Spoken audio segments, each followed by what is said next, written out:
état dafa jël Sedima jox ko 2 milliards 250 millions démb dégg naa ci benn émission télé ñuy wax ne mu ngi fay gas ñaari forage de 254 mètres cubes forage bu ci nekk 150 millions la ci investir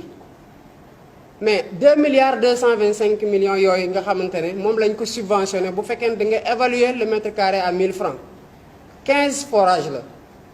parce que la seule différence bu am entre aujourd'hui Babacar Ngom et les populations de Ndingler mooy am na moyen yu mu gasee benn forage pour am ndox ñii di xaar yàlla taw pour am ndox la responsabilité yu kan la pourquoi état mën a jël 2 milliards 250 millions bu fekkee ne évalué nga le mètre carré dans la zone à 1000 francs jox ko à une entreprise te mënul jël les 2 milliards 250 millions investir ko benn forage pour que béykat yooyu nga xamante ne dañuy xaar nawet ñu mën a béy hors nawet parce que kuy xaar nawet dafa am looy xaaree nawet béykat yi lan la ñuy xaaree nawet ndox parce que mënuñ tawal seen bopp mënuñu bënal seen bopp forage kon état responsabilité am c'est pas de déshabiller des pauvres paysans pour habiller des riches qui veulent se lancer dans l'agrobusiness y compris nag tegguloo ci seen loxo dara ñiy wax compromis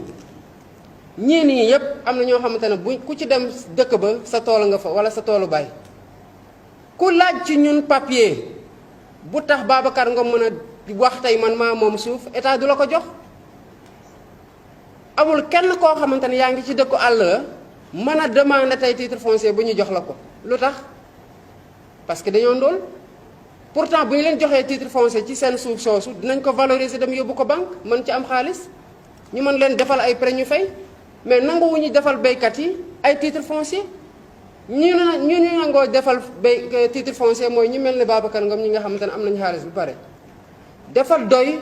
pour que rongañu baadoo la continuer di siim cerey buur wala cerey koo xamante ne am na xaalis am na daraja ba pare c'est fini tout ça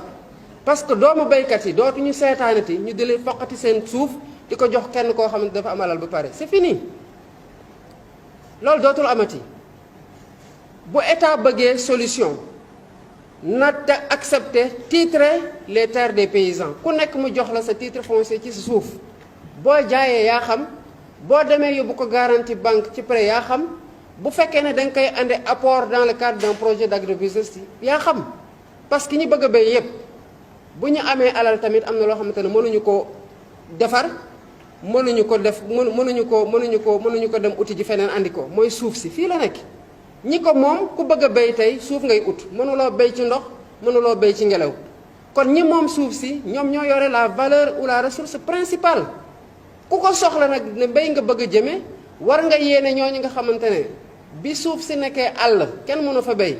seen maam yi ñoo jëloon semmeñ di gor garab par garab ba mu nekk àll bu mu nekk tey nit ñi mën faa dem gis ko mën faa béy tey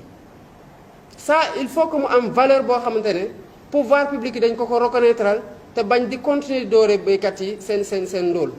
c'est la seule solution qui vaille nañ delloo suuf si béykat yi te bañ di leen jaay doole di gas ay tranchées yoo xamante ne ay fosse commune la may nuróol ay charnier lay nuróol xiifal paysans yi joxuñu leen dërëm jël seen suuf si nga xamante ne moom rek lañu yaakaar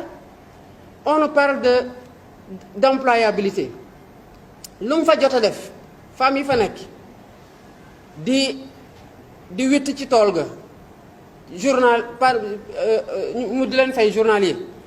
ku fa witt station ba mu fees doo xam lan moo ci baax wala lan moo ci baaxul duñ ko calculer noonu dañ koy nattaat xool li ci baax li ci baaxul même boo ko wittee duñu la ko fay ñuy wàcc ak ay 1000 francs yi 2000 francs après moom mu ne bëggul transformer borom tool yi en ouvrier agricole mais c'est faux c'est absolument faux loolu lay ut il veut les transformer en ouvrier agricole RSE lu mu fa promettre yëpp defu fa dara ci village yi nga xamante ne jotoon na leen embarqué ci projet bi mais am na ñoo xamante ne ci yéen ñi may gis nii am na ñuy dem Ndingler ils ont filmé ils ont couvert la conférence de presse même s'ils n'ont pas diffusé j'en vois dans la salle mais ñooñu noonu bu ñu demee Ndingler gis nañu seen bopp ne que liñ fa tabax salle bu ñu doon réunir ñu gisal ko seen bopp ab tubaab moo ko fa tabax